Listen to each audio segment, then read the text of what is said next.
Hello everybody, it's Bill's that college football guy here with another video. We're talking about a question I had at the end of the stand-up rank-up video I just recorded. Do we still need, here's the question, do we still think we need FCS Bodybag games? Referring to power schools scheduling FCS opponents. Now the G5 scheduling FCS, that I don't think anybody's got a problem with that. That's perfectly fine. It's like G5 scheduling FCS is like the power schools scheduling the G5. That's not that big of an issue. It's jumping 2 levels down to FCS. Some people think I have a problem with it. Now, are some of them ridiculous? Yeah, some of them are. But do I think there's actually a place for them? Actually, yeah, there is. And I'm not because it's a Tennessee fan. But I'm going to use Tennessee as the example. If done right, it can actually be a good thing. Now, I'm using Tennessee as the example, and I wish every university, some do to an extent, but a lot don't.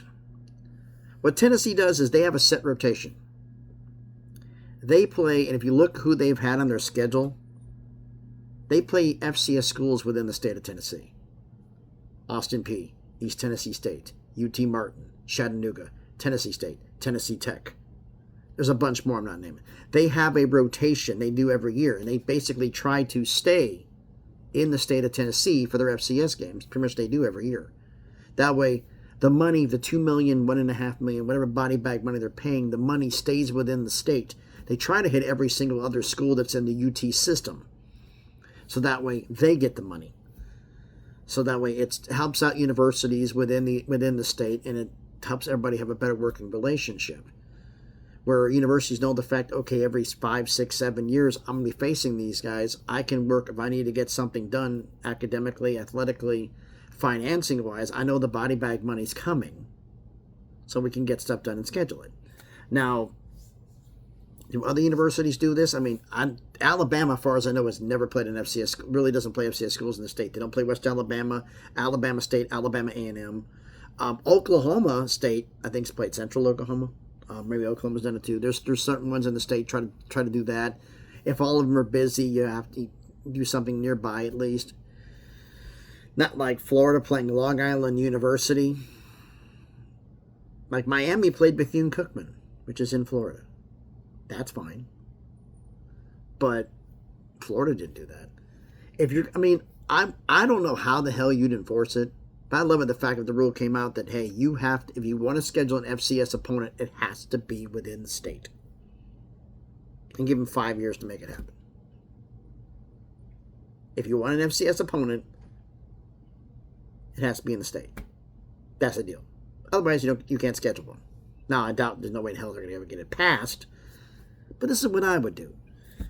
And, there's a story I've been told repeatedly, and I think it's from the Butch Jones era, that there was before a game between FCS schools. Actually, this wasn't even on the Saturday. It was like earlier on in the week. Coach called him up, and the other coach called up Coach Jones and wanted to thank him for our future gym, for our future weight room. What? No. The money from the weight room, the university already told us because of this game is going to financing our weight room. So I want to let you know this ahead of time because our players are going to be, thanks, man. A lot of the juniors, the seniors, and the freshmen. Seniors don't care. They're going to be gone. But the juniors, the sophomores, and the freshmen, they're going to be using this new weight room that basically this game is paying for. So they're going to be, thanks, man. I want, rather than your players not knowing what's happened, they take it out of context. This is the reason why they're saying thank you.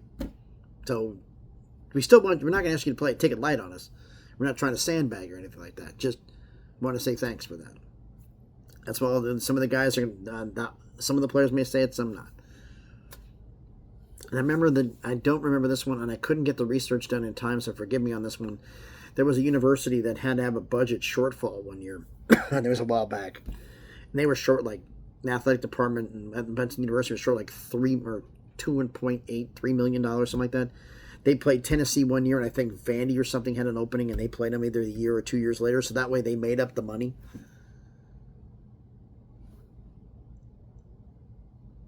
I can't remember exactly when it was, but Or maybe it was Memphis who did it instead of Vandy.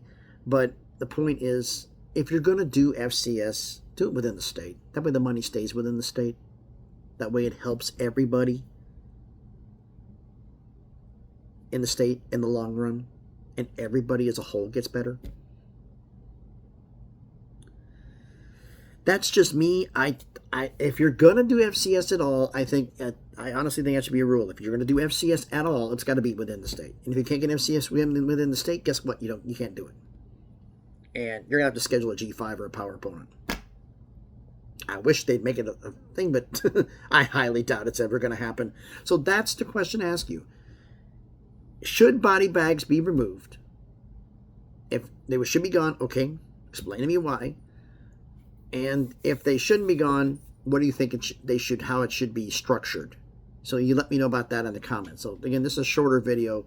It's a question I wanted to ask because I've got a couple of other things that are in the pipeline here. That's for next week. It's really short. This week is short, folks, because Sunday was Saturday we had college football. Sunday was the Fifth Down show. Yesterday was Stand Up, Rank Up. Today I'm asking the question. Tomorrow is going to be about week 2 stories. What are the stories from week 2? Week 3 issues. What are the stories for week 3? Because Thursday starts football.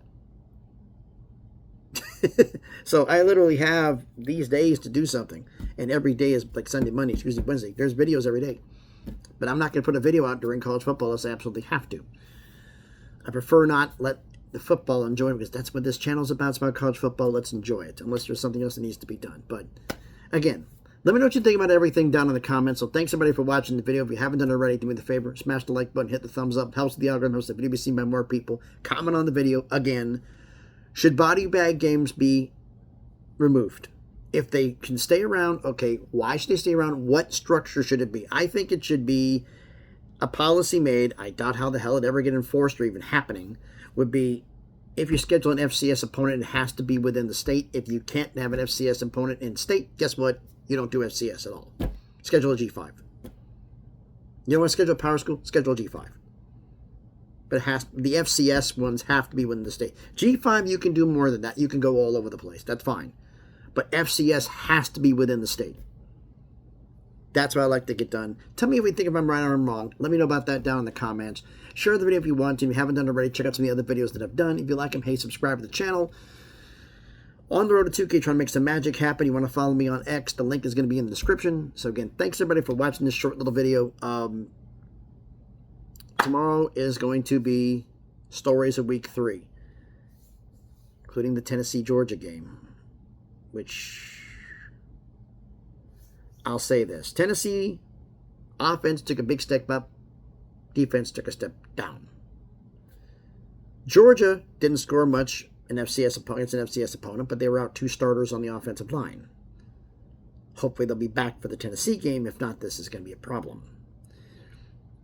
As Tennessee hasn't beat Georgia since since Josh Jacobs threw the Hail Mary in the end zone of Jawan Jennings. It's been a long time since it's happened. It was 2016. So we'll see what happens in this game. But anyway, thanks everybody for watching. Hope everybody's having a great Tuesday. Be safe and please be good to each other.